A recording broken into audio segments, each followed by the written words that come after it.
Welcome to the Learning Pines YouTube. We hope this video helps. You'll open Numbers and pick a template or a blank sheet. This gets you working immediately.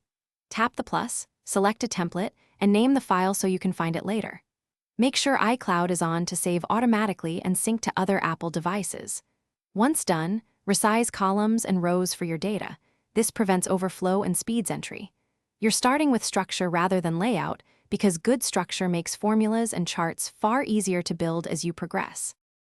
You'll enter data cell by cell, tap a cell and type, using Return and Tab to navigate efficiently.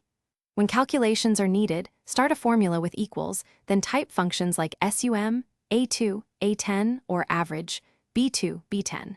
Use cell references rather than hard numbers so values update automatically.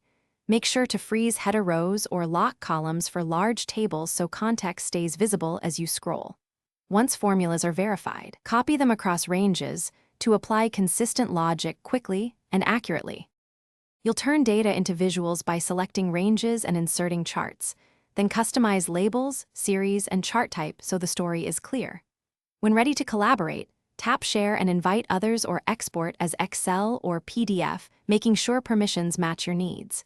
If something goes wrong, first check for formula typos, incorrect ranges, or mismatched cell formats. Numbers formatted as text are a common culprit.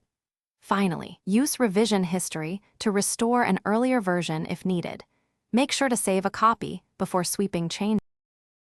Thanks for watching. Consider subscribing if we helped you.